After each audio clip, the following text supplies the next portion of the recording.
மத்தேயு சுவிசேஷம் 1ஆம் அதிகாரம் 1வது வசனத்தை வாசிக்கிறது. ஆபிரகாமின் குமாரனாகிய தாவீதின் குமாரனான இயேசு கிறிஸ்துவினுடைய வம்ச வரலாறு மூடுவோம். நல்ல தகப்பனே, எங்கள் சர்வ வல்லமை உள்ள ஆண்டவரே, அப்பா உடைய சமூகத்தில் காத்திருப்பது எத்தனை சந்தோஷம். ஒவ்வொரு நாளும் இந்த வேதத்தின் மகத்துவங்களை காணும்படி எங்கள் கண்களை திறந்தருளுகிறேன். எவனுடைய இருதயங்களை திறந்தீரோ அவனுக்குள்ளே வசனம் போகணும் என்று நாங்கள் வேதத்தில் வாசிக்கிறோம்.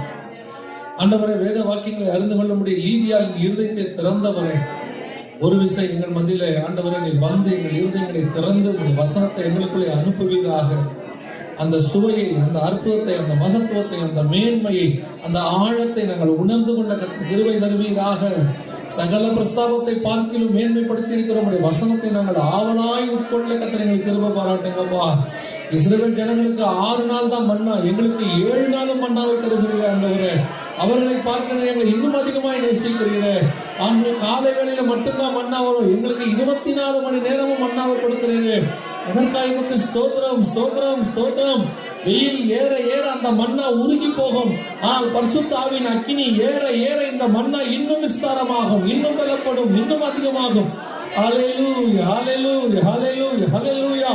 அந்த மகத்துவம் உள்ள வசனத்தை ஒரு விசை எங்கள் மத்தியில் நீர் அனுப்பும்படி நாங்கள் ஜெபிக்கிறோம். ஆவியானவரே, கிருபையுள்ள கரத்தில் எங்களை தாழ்த்துகிறோம் அப்பா.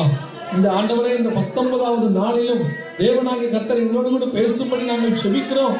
இம்மட்டும் இடைப்பட்ட இம்மானுவேலரே, இனிமேலும் நீ இடைப்பட போற தயவுக்காய் ஸ்தோத்திரம். கிருபையுள்ள கரத்தில் தாழ்த்துகிறோம் எங்கள் ஆண்டவர் இயேசுவின் நாமத்தில் பிதாவே. அல்லேலூயா. மத்தேயு சுவிசேஷம் 1ஆம் அதிகாரம் 1ஆம் வசனத்துல ஆபிரகாமின் குமாரனாகிய தாவீதின் குமாரனான இயேசு கிறிஸ்துவினுடைய வம்ச வரலாறு அப்படின்னு பார்த்தோம். அதுல இந்த 3 பேரும் எந்த விதத்துல ஒன்றாக இணையறாங்கன்னு பார்க்கும் பொழுது, இந்த 3 பேரும் ஒரே ஒரு இடத்துல என்ன செய்யறாங்க? ஒன் பாயிண்ட்ல ஒன்றாக இணையறாங்க. எந்த பாயிண்ட்ல? மெல்கிசேதேக்குங்கிற பாயிண்ட்ல இணையறாங்க. மற்ற எல்லாரும் எத்தனையோ விஷயங்களை கூடி வந்தாலும் இவங்க 3 பேரும் எக்ஸ்க்ளூசிவா அல்லது யூனிக்கா ஒரு இடத்துல இணையறாங்கன்னா எங்க இணையறாங்க? மெல்கிசேதேக்குங்கிற இடத்துல இணையறாங்க. அதே நேரத்தில் நம்ம பார்த்தோம் 14ஆம் அதிகாரத்துல ஆதியாகமத்துல மெல்கிசேதேக்கு வந்து அவருக்கு என்ன கொடுக்கிறாரு? அப்பம் ரசம் கொடுக்கிறாரு. இப்ப நம்ம அதோட 2வது பார்ட், அதாவது ஆபிரகாமை பத்தின மெல்கிசேதேக்கின் முறைமையை பார்த்தோம். அதை எப்படி ஆபிரகாம் இழந்து போனார்னு பார்த்தோம். அந்த மெல்கிசேதேக்கின் முறைமை போய் நியாயப்பிரமாணம் எப்படி ஆபிரகாம் வழியாக வந்தது. கர்த்தர் ஒரு விஷயத்தை நீங்கள் புரிந்து கொள்ள வேண்டும். தேவனுடைய திட்டம் நியாயப்பிரமாணமே கிடையாது. கர்த்தருடைய திட்டத்தில் என்ன கிடையாது? நியாயப்பிரமாணம் கிடையாது. ஆரம்பத்திலிருந்தே கர்த்தர் நோவா காலம் வரைக்கும் கர்த்தர் இந்த மெல்கிசேதேக்கின் முறைமையை தான் வைத்திருக்கிறார். அதான் தேவனுடைய மறைவான திட்டம். அதாவது தான் உண்டாக்குற மனுஷன் தன்னை ஆராதிக்கிற ஆசாரியனாக இருக்க வேண்டும், தான் உண்டாக்கி இருக்கிற பூமியை ஆளுகை செய்கிறவனாகவும் இருக்க வேண்டும். அதாவது எனக்கு கீழ்பட்டு அவன் என்னை ஆராதிக்கிறவனா இருக்கணும், என்னுடைய பூமியை அவங்க மேல ஒப்படைப்பேன், அவன் அதை என்ன செய்யணும்? இதுக்கு அடையாளமா தான் ஆதாமை பார்த்து சொல்லும் போது, நீங்கள் பூமியை என்ன செய்யுங்கள்? ஆண்டு கொள்ளுங்கள் சொன்னார். அதே 1:26 வாசிக்கலாம்ல. இப்படி தமது ரூபத்தின்படியையும் மனுஷனை உண்டாக்குவோமாக அவர்கள் சமுத்திரத்தின் மச்சங்களையும் ஆகாயத்து பறவைகளையும் மிருக ஜீவன்களையும் பூமி அனைத்தையும் பூமியின் மேல் ஊறும் சகல பிராணிகளையும் ஆழக்கடவர்கள் என்றார். அப்ப இவனுக்கு என்ன வேலை கொடுத்திருக்கிறாரு? ஆளுகை செய்கிற வேலை இருக்கு. ரைட், அது ஒரு பக்கம் அப்படியே இருக்கட்டும். அடுத்த வேலை வாசிங்க. ஆதியாகமத்தின் புத்தகம் 2ஆம் அதிகாரம் 15வது வசனத்தை வாசிங்க. மனுஷனை ஏதேன் தோட்டத்தில் அழைத்து கொண்டு வந்து அதை பண்படுத்தவும் காக்கவும் வைத்தார். ஒரு பக்கம் பண்படுத்தணும் தோட்டத்தை, ஒரு பக்கம் காக்கணும், அந்த வேலையும் செய்யணும். அது வாட்ச்மேன் வேலை. என்ன வேலை? ஊழியக்கார வேலை, சர்வன்ட். இன்னொரு பக்கம் ஆழக்கடவுள், அது என்ன வேலை? கிங்கோடைய வேலை. அப்ப ஆதாமுக்கு 2 வேலை கொடுத்தார் ஆண்டவர். ஒன்று ஆழக்கடவன், எல்லாத்தையும் கம்பீரமா ஆடுறா. அதே நேரம் தோட்டத்துக்கு நீ என்னவாயிரு? காவல்காரனாயிரு. You become a watchman. அப்ப என்ன அர்த்தம்? ஆண்டவர் நமக்கு ஆரம்பிக்கும் போதே மனுஷனுக்கு இந்த முறைமையின்படிதான் கொண்டாந்து இருக்கிறார். அவன் தேவனுடைய தோட்டம்னா நமக்கு கர்த்தருடைய சபை, தேவனை ஆராதிக்கிறதான சபை. இதற்கு நாம் ஊழியக்காரராகவும் ஆசாரியராகவும் இருக்கிறோம். அதை பார்த்துக்கிற வேலை நமக்கு இருக்கு. அதே நேரத்துல உலகத்தை ஆளுகிற வேலையும் நம் கையில் இருக்கிறது. திடம் கொள்ளுங்கள், நான் உலகத்தை ஜெயித்தேன். ரெண்டு வேலையும் இருக்கு. இப்படித்தான் ஆண்டவர் கொண்டு வந்தாரு. ஆனா கொண்டு வந்த பிறகு இவர்கள் என்ன செஞ்சாங்க அப்படின்னா, கொஞ்சம் கொஞ்சமா பிசாசு கையில் எல்லாத்தையும் ஒப்படைச்சிட்டாங்க. ஒப்படைச்சிட்ட பிறகு, நான் இது ஒரு கோர்வையா சொன்னா புரியுறதுக்காக சொல்றேன். ஒப்படைச்சிட்ட பிறகு இந்த ஆளுகை யார் கையில போயிருச்சு? பிசாசு கையில போயிருச்சு. பிசாசு சொல்றான், இந்த உலகம் அதன் மகிமையும் ராஜ்யமும் எனக்கு கொடுக்கப்பட்டிருக்கிறது. 4ஆம் அதிகாரம் மத்தேயுல சொல்றான், எனக்கு கொடுக்கப்பட்டிருக்கு. யார் மூலமா போச்சு? அது ஆதாம் மூலமா போச்சு. ஆனா தேவனை ஆராதிக்கிறது மட்டும் அவங்க கையில போல. அதனாலதான் ஆபேலுக்கு பதிலாக கர்த்தர் ஒரு குமாரனை கொடுத்தார் என்று அவனுக்கு சேத் என்று பெயரிட்டார்கள். அப்பொழுது ஜனங்கள் தேவனை தொழுது கொள்ள தொடங்கினார். இப்போ கர்த்தரை ஆராதிக்கிற ஆராதனை இருக்குது. எது பயிற்சி? ஆளுக பயிற்சி. ஆளுக பயிற்சி. ஆசாரித்துவம் மட்டும் இருக்கு, தேவனை ஆராதிக்கிறது மட்டும் இருக்குது. எது பயிற்சி? ஆளுகை பயிற்சி. இப்போ அப்படியே வருது, மொத்தமும் வருது. வரும்போது ஆண்டவர் சொல்றாரு, நோவா கிட்ட சொல்றாரு, பூமியெல்லாம் அழிச்சு முடிச்சுட்டு இப்ப நோவா புதுசா நோவா கையில ஆண்டவர் கொடுக்கிறாரு. கொடுக்கும் போது ஆண்டவர் சொல்ற ஒரு நல்ல வார்த்தை கவனிச்சு பாருங்க. நோவா கிட்ட சொல்லும் போது ஆதியாகமம் 9:2,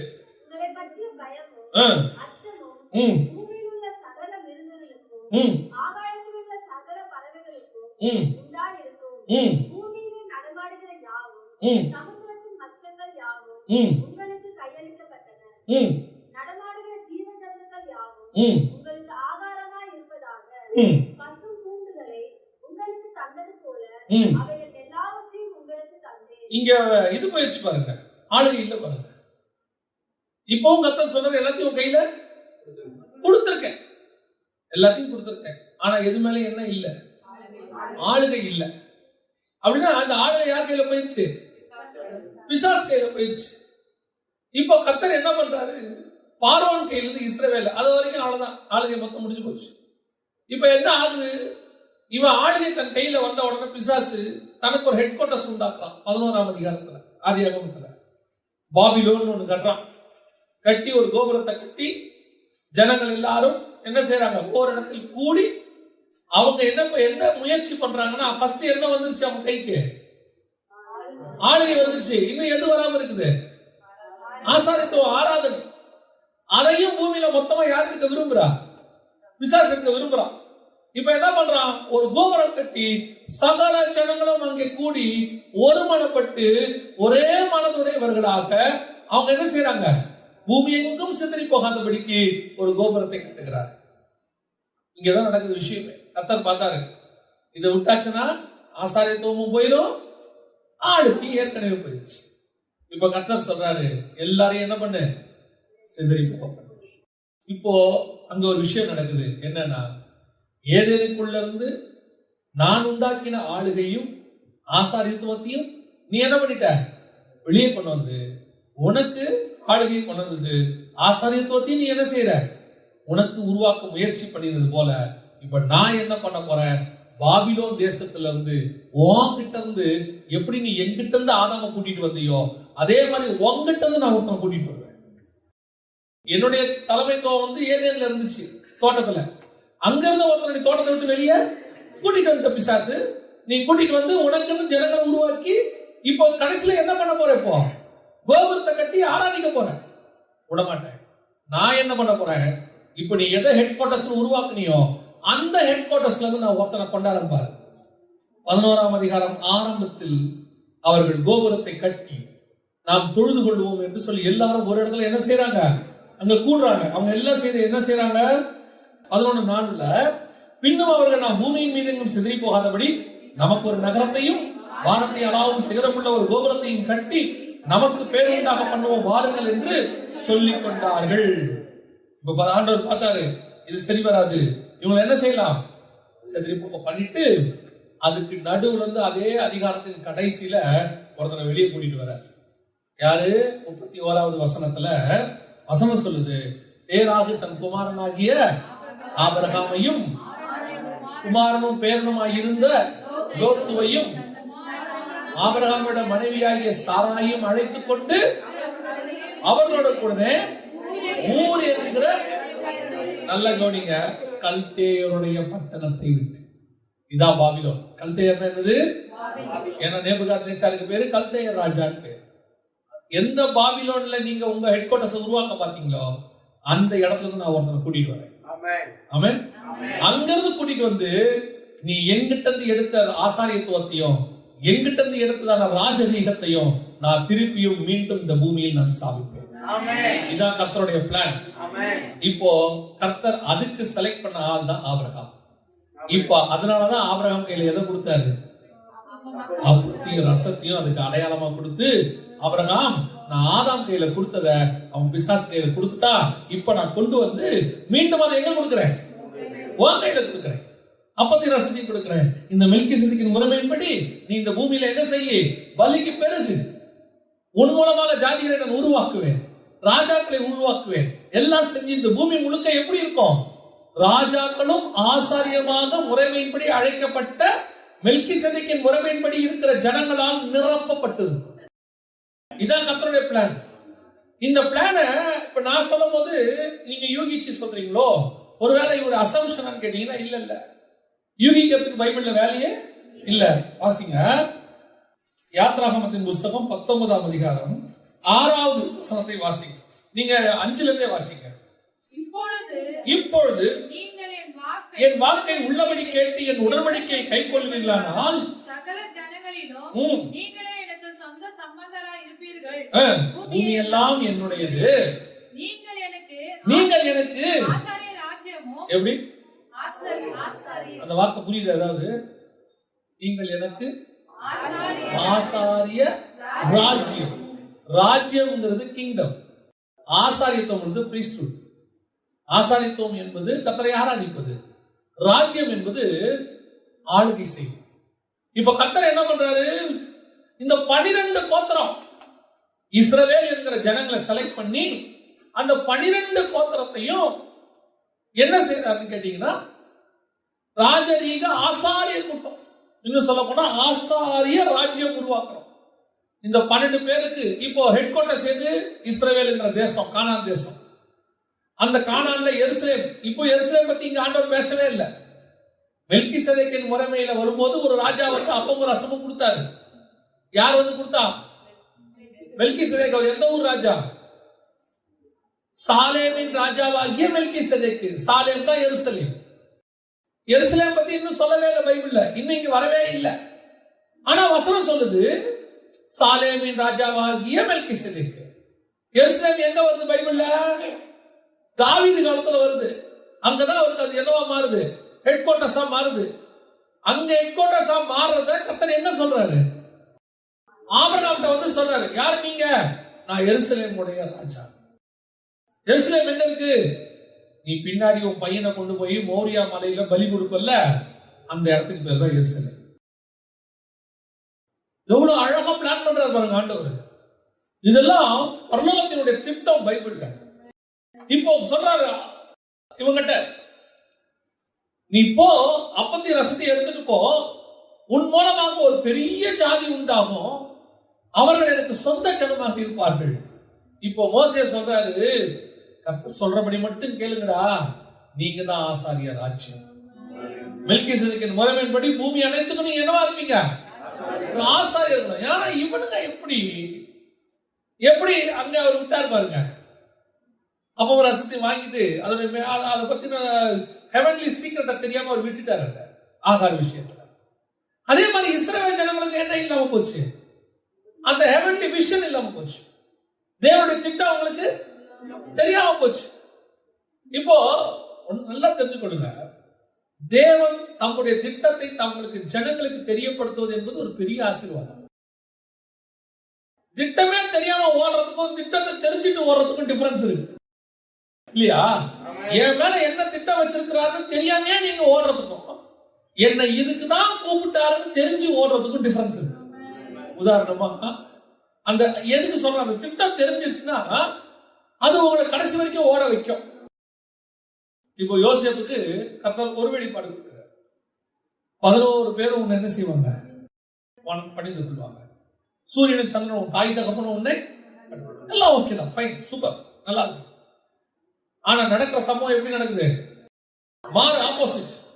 தூக்கி எங்க போடுறாங்க? குழி அடிக்கிறான். இஸ்ரவேல்கிட்ட போய் வித்துடுறான். அங்க போர்த்திபார் வீட்டுல உண்மையா இருந்தாலும் முடிச்சு கொடுத்துட்டாங்க, ஜெயில போட்டாங்க. இவ்வளவு ஓடும் போது ஒரு இடத்துலயும் யோசேப்பு முறுமுறுக்கல, ஒரு இடத்துலயும் கர்த்தரை பார்த்தா ஒண்ணுமே சொல்லல. ஆனா எங்க போனாலும் யோசேப்பு நல்லா பீஸ்ஃபுல்லா இருக்கிறாரு. போர்த்திபார் வீட்டுக்கு போனாலும் எங்க இருக்கிறாரு? அந்த வீட்லயே அவர் தான் டாப். ஜெயிலுக்கு போனாலும் ஜெயில அவர் தான் டாப். கைதியா இருந்தாலும் நாங்க தான் பெஸ்ட் கைதி, அடிமையா இருந்தாலும் நாங்க தான் பெஸ்ட் அடிமை. என்ன எப்படி நடக்குது அப்படின்னா யோசேப்புக்கு ஒண்ணு தெரியும். நீங்க அந்த ஜெயில போடுங்க, குழியில போடுங்க, என் மேல பழிய போடுங்க, என்ன வேணா செய்யுங்க, எனக்கு ஒரு திட்டம் இருக்கு. இந்த 11 பேர் என்ன வணங்குற வரைக்கும் நான் சாகவே மாட்டேன். என்னை யாரும் என்ன ஒண்ணுமே செய்ய முடியாது. அந்த திட்டம் எனக்கு தெரிஞ்சிருச்சுன்னா என்னை சுத்தி எவ்வளவு ஆப்போசிட்டா நடந்தாலும் நான் கவலைப்படவே மாட்டேன். அதைத்தான் நீங்க தேவன்கிட்ட கேட்டு வாங்கணுங்கிற. உங்க அத்தனை பேருக்கும் நம்ம அத்தனை பேருக்கும் அப்படி ஒரு திட்டம் உண்டு. உன்னை கொண்டு நான் இப்படிப்பட்ட காரியங்களை செய்வேன்னு கர்த்தர் சொல்லிட்டாருன்னா எனக்கு தைரியமா இருப்பேன். ஏன்? அவர் தான் சொல்லிட்டாரு. அது வரைக்கும் என்ன கொண்டு போய் ஐசியூல வச்சு நீங்க டியூப் மாட்டினாலும் சரி, நான் சாக மாட்டேன். ஏன்? நான் இந்த காரியத்தை அடைய வேண்டி இருக்கிறது. அது வரைக்கும் நான் ஜீவனோடு தான் இருப்பேன். அதுக்குதான் சொல்றேன், அந்த திட்டம் நமக்கு தெரியும். இந்த திட்டம் தெரியாததுனாலதான் ஆபிரகாம் போன்றவர்கள், அதுக்கப்புறம் யாக்கோபு போன்றவர்கள், ஏசா போன்றவர்கள். ஏசானா நம்ம ஏசாவை ரொம்ப சர்வசாதாரணமா நினைக்கிறோம். இந்த மெல்கிசேதேக்கின் முறைமையில ஒரு மிகப்பெரியதான பிளான். அவன் மேல கர்த்தர் என்ன செய்யறாரு? பெரிய திட்டம் வச்சிருக்கிறாரு. ரொம்ப ஈஸியா அசட்டை பண்ணிட்டாங்க, ரொம்ப ஈஸியா விட்டான். இவர் எப்படி ஒருத்தன் பழத்தை சாப்பிட்டு ஒரு இவ்வளவு விட்டான்ல, ஒரு ஆகாரனால எல்லாம் போச்சா, அதே மாதிரி இவனுக்கும் போச்சு. கர்த்தருடைய மிகப்பெரிய பிளான்ல ஏசா இருக்கிறார். இப்படி வர வர வர இஸ்ரவேல் ஜனங்களும் அந்த பிளான்குள்ள வராங்க. கர்த்தர் எப்படி நினைக்கிறாருன்னா, இவங்க தப்பு செய்ய செய்ய எப்படியாவது சரி பண்ணி என் திட்டத்தை நான் என்ன பண்ணிடணும், கொண்டு நிறைவேற்றணும். சர்வ வல்லமையுள்ள தேவன் அதை செஞ்சிருவார். நீ என்ன பண்ணாலும் உங்களை அந்த திட்டத்துக்குள்ள கர்த்தர் கொண்டு வந்துருவார், அழகா திருப்பிடுவார். அப்போ இஸ்ரவேல் ஜனங்களை பார்த்து ஆண்டவர் சொல்றாரு, நீங்கள் எனக்கு ஆசாரிய ராஜ்யம் இருப்பீர்கள். அப்ப திட்டம் என்ன? இந்த 12 கோத்திரமும் ஆசாரியர்கள், 12 கோத்திரமும் ராஜா. இதுல ஆசாரிய கோத்திரம் லேவி ஒருத்தர் இருக்கிறான், ராஜ்ய பாரத்துக்குன்னு யூதா இருக்கிறான், சேஷ்டமுத்திர பாகத்துக்குன்னு யோசேப்பு இருக்கிறான். ஆண்டவர் மூணா பிரிச்சிட்டார் பின்னாடி. ஏன்னா இவங்க எல்லாம் கர்த்தரோட என்ன பண்ணிட்டாங்க? தூரம் போயிட்டாங்க. ரூபன் தகப்பனுடைய மஞ்சத்தை தீட்டுப்படுத்தினான், சிமியோன் லேவி கொலைகாரப்பட்டயம், யூதா கர்த்தரால் புகழப்படுகிறவன். ஒவ்வொருத்தரும் ஒவ்வொன்றும் இப்படி இப்படி ஆக ஆக ஆக கடைசியில ஆண்டவர் பார்க்கிறாரு, லேவி ஆசாரியனுக்கு போடு, யூதா பலுத்து இருக்கிறதுனால அவனுக்கு எங்க போடு? ராஜ்யபாரத்துக்கு போடு. ஆனா ஓவரால் சேஷ்டபுத்திரமாக யாருக்கு போடு? யோசேப்புக்கு. இப்படி பிரிச்சு பிரிச்சு கொடுத்துட்ட டிபார்ட்மெண்ட். ஆனா கர்த்தருடைய பிளான் இந்த 12 கோத்திரமும் என்னவா தான் இருக்கணும்? ராஜாக்களும் ஆசாரியர்களும், ஆசாரிய ராஜ்யம் அப்படிதான் இருக்கணும். ஆனா இவங்க செஞ்ச தப்பு, ராஜா தனியாயிட்டாரு, ஆசாரியர் தனியாயிட்டான். லேவி கோத்திரம் தனியா ஆசாரியத்துவத்துக்கு போயிட்டாங்க, யூதா கோத்திரம் தனியா ராஜ்யபாரத்துக்கு போயிட்டாங்க. இப்படி பிரிச்சு விட்ட பிறகு, இது ஆபிரகாமுக்கு அப்புறம் நடக்கிறது நான் உங்களுக்கு சொல்றேன். பிரிச்சு விட்ட பிறகு கர்த்தர் பார்க்கிறாரு, இவங்களை எல்லாரும் சேர்த்து திருப்பியும் ராஜாவும் ஆசாரியருமாக ஒரு கோத்திரத்தை ஒருத்தனை உண்டாக்குவேன். அவன் வர வரைக்கும் இந்த இஸ்ரவேல் என்கிற தேசம் உருவாகும். இவங்களை கொண்டு போய் சொந்த தேசத்துல சேர்த்து, மோசே சொன்னது இது நல்ல கவனிங்க, இன்னும் அவங்க சொந்த தேசத்துக்கு போகல. யாத்திராகமம் 19 நீங்க வசனம் வாசிங்க, 6ஆம் வசனம். அந்த வசனம் சொல்லும் போது இவங்க எங்க போகல, இன்னும் கானானுக்குள்ள பிரவேசிக்கல, வனாந்தரத்துல இருக்கும்போது சொல்றாரு. அங்கேயே சொல்லிட்டாரு, உங்க தேசத்துல நீங்க எப்படி இருப்பீங்க? ஆசாரிய ராஜ்யமா இருக்கும். உங்களுடைய கவர்மெண்ட் எப்படிப்பட்ட கவர்மெண்டா இருக்கும்? மெல்கிசேதேக்கின் முறைமையின்படி இருக்கிற ஆசாரிய ராஜ்யம். 12 கோத்திரமும் என்னவா இருக்கும்? ஆசாரியர். 12 கோத்திரமும் என்னவா இருக்கும்? ராஜாவா இருக்கும். இப்படி சொல்லித்தான் அனுப்பி விடுறாரு. உள்ள போனா போறதுக்குள்ள இவனுங்க எல்லாம் என்ன ஆயிட்டானுங்க, கன்ஃபியூஸ் பண்ணி கலவரம் பண்ணி கர்த்தருக்கு விரோதமா முறுமுறுத்து ஒரு சந்ததி சேர்த்து அடுத்த சந்ததி வந்து ஒரு குரூப் உள்ள போயிருச்சு. கோரால் கூட்டம் எங்க போயிருச்சு, உள்ள போய் எல்லாம் இப்படி கன்ஃபியூஸ் ஆகி இப்ப கர்த்தர் சொல்றாரு, அங்க உள்ள போங்க. உள்ள போன பிறகு உங்களை நான் என்ன பண்ணுவேன், ஆசாரிய ராஜ்யமா மாத்துவேன். அடையாளமா இயேசு கிறிஸ்துவினுடைய ராஜ்யம் அங்க அந்த எருசலேம்ல வரும். அதற்கு நிழலாட்டமான காரியங்களை நான் என்ன செய்வேன், உங்களுக்கு உருவாக்குவேன்னு சொல்லி அவர் உருவாக்குன ஃபர்ஸ்ட் ராஜா பேர் தான் தாவீது. ஆனா அவசரப்பட்டு இவங்க முன்னாடி போய் என்ன கேட்கிறாங்க, ராஜா வேணும்னு கேட்கிறாங்க. கர்த்தர் வந்து இவங்க ரெடி பண்ணிட்டு இருக்கிறாரு. உங்களுக்கு நான் என்ன செய்வேன், ஆசாரிய சாம்ராஜ்யத்துக்கு மெல்கிசேதேக்கின் முறைமையின்படி நான் உங்களுக்கு ஒரு ராஜாவை கொடுப்பேன். அந்த ராஜாவை நான் கரெக்டா அந்த நேரத்தில் கொண்டு வந்து கொடுப்பேன். ஏன், 1000 வருஷத்துக்கு முன்னாடி ஆபிரகாம், அடுத்த 1000 வருஷத்துல தாவீது, கரெக்டா 1000 வருஷ கணக்கு நான் கொடுப்பேன். ஆண்டவர் வச்சிருக்காரு பிளான். இவங்க என்ன பண்ணிட்டாங்க, அதுக்குள்ள போய் எங்களுக்கு ராஜா கொடுங்க, எங்களுக்கு அமலேக்கியர்கள் வராங்க, எங்களை பிடிக்க வராங்க, சாரி அம்மன் புத்திரர் வராங்க, வரும்போது எங்களுக்கு என்ன செய்யணும், நீங்க ராஜா இல்லாம இருக்க முடியாது, எங்களுக்கு சண்டை போட்டு ஒரு ஆளை கொடுங்க. ஏண்டா பார்வோன்ல ஆரம்பிச்சு இத்தனை பேருக்கு சண்டை போட்டு ஆண்டவர் கூட்டு வந்திருக்கிறாரு. உனக்கு இது வரைக்குமே ராஜா இல்லாம தான் நீங்க இருந்திருக்கீங்க. சாமுவேல் நினைச்சுக்கிட்டாரு, பசங்க நமக்கு விரோதமா தான் எழுப்பி நின்று கலகம் பண்றாங்க, துக்கமா இருக்காரு. ஆண்டவர் சொல்றாரு, தம்பி உனக்கு இல்லப்பா, அது எனக்கு, நீ ஏந்திர முதல்ல. அவர் நினைச்சுக்கிட்டாரு, ஆண்டவர் என்னை அவர்கள் தள்ளினார்களே, உன்னை தள்ளவில்லை, அவர்கள் என்னை தள்ளினார்கள், ஏன் நான் தான் அவங்களுக்கு என்னவா இருக்கிறேன், ராஜாவா இருக்கிறேன். 1 சாமுவேல் புத்தகத்தை நீங்க வாசிக்கும் போது 12ஆம் அதிகாரம் 12ஆம் வசனம் வாசிங்க. நாகாஸ் உங்களுக்கு விரோதமாய் வருகிறது நீங்கள் கண்டபோது ராஜாவாய் இருந்தும் அப்படி அல்ல, ஒரு ராஜா எங்கள் மேல் ஆள வேண்டும் என்றீர்கள். இப்ப இவங்களுக்கு தெரியல, கர்த்தர் ஒரு குறிப்பிட்ட காலகட்டத்தில் எதை கொடுப்பாரு, நமக்கு ஒரு ராஜா கொடுப்பாரு. அந்த ராஜா என்ன முறைப்படி இருப்பாரு, மெல்கிசேதேக்கின் முறைப்படி இருப்பாருன்ற வெளிப்பாடு யாருக்கு இல்ல, இஸ்ரவேலுக்கு இல்ல. இப்ப பாக்குறாரு, இஸ்ரவேல வந்து கேட்கிறாங்க. ஆண்டவர் சொல்றாரு, ஏன்னா ஆண்டவர் பாத்தீங்கன்னா அழகா அந்த பிளானை எக்ஸிக்யூட் பண்ணிட்டே வர்றாரு. ஃபர்ஸ்ட் பாத்தீங்கன்னா வெறும் ஆரோன் ராஜாவே இல்லை இவங்களுக்கு. அப்பப்போ யாரோ ஒருத்தர் எழுப்பி என்ன பண்ணுவான், சண்டை போடுவான். யோசுவா, காலேபு, யாரோ சண்டை போடுவாங்க. பர்மனண்டா கிங்னு ஒருத்தர் இல்ல, ஏன்னா கிங் அவரு, இவங்களாம் தளபதி. ஆனா இவங்களுக்கு என்னத்துவம் இருக்கு, ஆசாரியத்துவம் இருக்கு. ஆரோனின் முறை இப்படி ஆசாரியத்துவம் இருக்கு. என்னன்னா அடுத்து இங்கிருந்து கர்த்தர் அடுத்து என்ன வருது, நியாயாதிபதிகள் வராங்க. யாரு, ஏலிக்கு அப்புறம் யார் வரா, சாமுவேல் வராரு. சாமுவேல் என்னவா இருக்கிறாரு, இப்போ நல்லா கவனிச்சு பாருங்க. இஸ்ரவேலுக்கு அவர் என்னவா இருக்கிறாரு, ஒரு புறம் ராஜா மாதிரி இருக்கிறாரு. அதனாலதான் சாமுவேல் எண்ணெய் தள்ளினார்கள் நினைச்சுட்டாரு. அதே நேரத்தில் சாமுவேல் என்னவா இருக்கிறாரு, ஆசாரியனாவும் இருக்கிறாரு. அவர் தான் பலியும் செலுத்துறாரு. அதே நேரத்தில் இஸ்ரவேலுக்கு ஒரு பிரச்சனை வரும்போது சண்டை போறதுக்கு யார் தான் போறா, சாமுவேல் போறாரு. இப்போ கர்த்தர் என்ன பண்றாரு, ஆசாரியத்துவத்தையும் ராஜ்யபாரத்தையும் ஒன்னா இணைக்கிற இடத்துக்கு வராரு. இந்த ராஜ்யபாரமும் ஆசாரியத்துவமும் ஒன்னா இணைச்சு அடுத்த கிங்ல யார் வரணும், சாமுவேலுக்கு அப்புறம் யார் தான் வரணும், தாவீது வரணும். அந்த காலகட்டத்துக்கு கர்த்தர் வெயிட் பண்ணிட்டு இருக்கிறாரு. அதுக்கு ஜனங்களை என்ன பண்றாரு, ஆயத்தம் பண்ணிட்டு இருக்கிறாரு. குறுக்கால பூந்து ராஜா கேட்ட பாருங்க. இதுதான் நம்ம வாழ்க்கை, நம்ம நிறைய நேரத்தில் செய்யற பிரச்சனையே. கர்த்தர் உங்களுக்கு எனக்கும் ஏற்ற நேரத்தில் ஏற்ற ஆசீர்வாதத்தை முன்குறிச்சு எப்பவோ பிளான் பண்ணி வச்சிருப்பார். விசாரிச்சு பண்ற சூப்பரான வேலை என்னன்னா, அதுக்கு முன்னாடி கர்த்தர்கிட்ட போய் முறுமுறுக்க சொல்லுவான். அதுக்கு முன்னாடி கர்த்தர்கிட்ட போய் கேட்க சொல்லுவான்.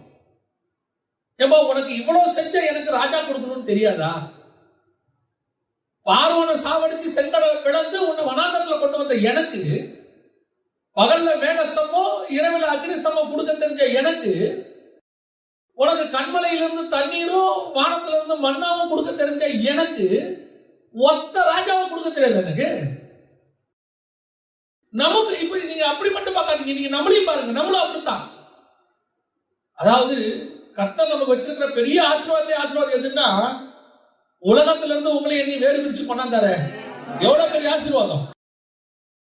வேற எதுவுமே உலகத்தால சம்பாதிக்க முடியும், அவரால சம்பாதிக்க முடியாது. ஒன்னே ஒண்ணு, ரட்சிப்பு. அத உங்களுக்கு எனக்கு கொடுக்கணும்னு தெரிஞ்ச பரலோகத்துக்கு அழைக்கப்பட்ட உங்களுக்கு என்ன தரணும் அதுக்கு தெரியாதா? அவரையே தந்தவர் மற்ற எல்லாவற்றையும் அருளாது இருப்பது எப்படி? கர்த்தர் நமக்கு ஒரு ஆசீர்வாதத்தை வச்சிருக்கும் போது குறுக்கால போய் முறுமுறுக்க சொல்லுவான். கவனிச்சுக்கொள்ளுங்க. இப்போ ஆண்டவர் அழகா ஃபார்ம் பண்ணி கொண்டாந்து கிங்க ஃபார்ம் பண்ற இடத்துக்கு வந்துட்டாரு. குறுக்கால வந்து என்னத்தை பண்ணிட்டான்? எனக்கு ஒரு ராஜா கொடுத்தான். அதாவது ஆண்டவர் ஆதாம பழம் சாப்பிட சொன்னார்ல, நல்லா கவனிச்சு பாருங்க. ஆதாம பழம் சாப்பிட சொன்னார்ல, தோட்டத்தில் உள்ளதான சகல விதமான விருட்சங்களை நீ புசிக்கலாம். அப்ப அங்க இருக்கிற இன்னொரு பழம் என்னது? சாப்பிடலாம்னு சொன்ன பழத்துல முக்கியமான பழம் ஒண்ணு இருக்கு. என்னது? ஜீவ விருட்சமும் அங்கதான் இருக்கு. அப்ப ஆதாம் அதை சாப்பிடலாமா இல்லையா? சாப்பிடலாம் தானே. அந்த ஜீவ விருட்சம் எங்க இருக்கு? தோட்டத்தின் மத்தியில் இருக்கு.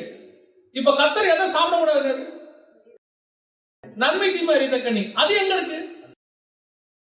அதுவும் தோட்டத்துக்கு நடுவுல இருக்கு. நான் நினைக்கிறேன் ஜீவ விருட்சத்துக்கு முன்னாடி இருந்திருக்கு நினைக்கிறேன். ஏன்னா இவன் பார்வைக்கு எதுதான் பட்டுருக்கு? முன்னாடி உள்ள பழம் தான் படும் எப்பவுமே நம்மளுடைய விஷயம். இல்ல பக்கத்துல இருந்திருக்கும். எப்படியோ ரெண்டும் எங்கதான் இருக்கு? ஒரே இடத்துல நடுவுல தான் இருக்கு. இத சாப்பிடறதுக்கு முன்னாடி இதை சாப்பிட வச்சா பாருங்க, அதான் அவன் சக்சஸ். ஜீவ விருட்சத்தை அவன் சாப்பிட்டு இருந்தான்னு வச்சுக்கீங்களேன், கர்த்தர் உலா வரும்போது இந்த பழத்தை சாப்பிடாம அதை சாப்பிட்டு இருந்தா அப்பவே ராஜரீக ஆசாரி கூட்டம் பார்ப்பான். முன்னாடி என்ன பண்ண வச்சுட்டான்? நன்மை தீமை கனி முன்னாடி சாப்பிட வச்சான். இப்ப கர்த்தர் ராஜாவை உண்டாக்க போறதுக்கு முன்னாடி யாரை கொண்டு கேட்க சொன்னோம்? எங்களுக்கு ஒரு ராஜாவுக்கு. அதனாலதான் எப்பவும் சொல்லுவேன், உங்களுக்கு உலகத்துல என்ன தேவை என்பதை உங்கள் பரமபிதா அறிந்திருக்கிறார். அவருக்கு எல்லாம் தெரியும். நீங்க போடுற பேண்ட் ஷர்ட் புடவையிலிருந்து, காலில் போடுற செருப்புல இருந்து, தலைக்கு வாடுற சீப்புல இருந்து, நீங்க வாழ போற வீடுல இருந்து அத்தனையும் பரமபிதா அறிந்திருக்கிறார். குருவிகளுக்கே அப்படி செய்கிறவர், பூக்களுக்கே அப்படி செய்கிறவர் உங்களுக்கும் எனக்கும் செய்யாதிருப்பது எப்படி? தயவு செஞ்சு கேட்காதீங்க. அப்போ ஒருத்தர் சொன்னாரு, அப்படின்னா கேளுங்கள் அப்பொழுது உங்களுக்கு கொடுக்கப்படும் இருக்க. என்ன கேட்க சொன்னார்னு அடுத்த லைன்ல இருக்குது. லூக்கால இருக்கு, அடுத்த லைன்ல இருக்கு. கேளுங்கள் அப்பொழுது உங்களுக்கு கொடுக்கப்படும். பொல்லாதவர்களாகிய நீங்கள் உங்கள் பிள்ளைகளுக்கு நல்ல ஈவுகளை கொடுக்கும் போது பரலோகத்தில் இருக்கிற பிதா கொடுப்பது அதிக நிச்சயம் அல்லவா? எதை? பரிசுத்த ஆவி. வசனம் சொல்லுது, நீ எதை கேட்கணும்? கேளுங்கள் கொடுக்க முடியாது. பரிசுத்த ஆவியை கேளு. நம்மால அதை தவிர்த்து எல்லாத்தையும் கேட்க சொல்லிட்டான். நான் சொல்றேன், பரிசுத்த ஆவியை தவிர வேற எதையுமே கேட்காதீங்க. என்ன சொல்றேன்? கேட்கவே கேட்காதீங்க. ஏன்னா நம்ம அப்பாவுக்கு நல்லாவே தெரியும் எந்த வீட்டுல எந்த தாய் தகப்பனுக்கு பிறந்தா உன்னை கொண்டு வந்து இங்க உட்கார வைக்க முடியும்னு அன்னைக்கே தீர்மானம் பண்ணினவருக்கு, தாயின் கருவிலை உருவாகும் போதே முன்குறிச்சவருக்கு ஒரு சட்ட பேண்ட் வீடு வாங்கி கொடுக்கறதா அவருக்கு ஒரு பெரிய விஷயம். ஒரு 1600 ஸ்கொயர் ஃபீட் வீடா அவருக்கு பெரிய விஷயம். இவ்வளவு பெரிய பூமியே நமக்கு கொடுத்து பூமி அனைத்திலும் உன்னை சொந்த ஜனம்னு சொல்லி கூப்பிட்டவருக்கு ஒரு 1600 ஸ்கொயர் ஃபீட், 2400 ஸ்கொயர் ஃபீட், இது ஒரு பெரிய விஷயமா? கவனிங்க. அப்போ இவங்க ராஜாவை கேட்ட உடனே வேற வழி இல்லாம யாரை கொடுக்குறாரு? சவுல். எனக்கு இன்னைக்கு உட்கார்ந்து இந்த பாடத்தை எடுக்கிறதுக்காக படிச்சுட்டு இருக்கிறேன். ஆச்சரியமா இருக்கு. ஏன் கர்த்தர் சவுலை புறம்பே தள்ளினார்? கர்த்தர் ஏன் சவுலை புறம்பே தள்ளுறாரு அப்படின்னு பார்த்தா, அந்த 1 சாமுவேலின் புஸ்தகத்துல 21, 22 வாசி.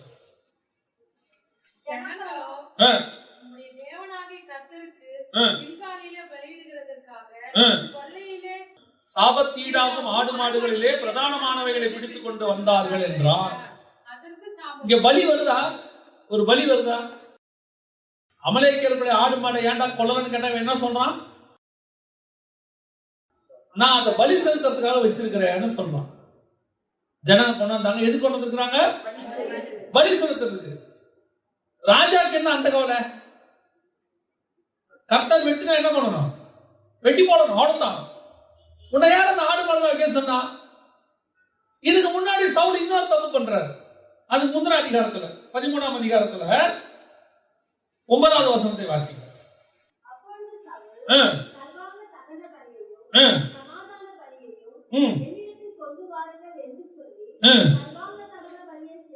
ராஜா செய்யலாமா செய்யக்கூடாதா?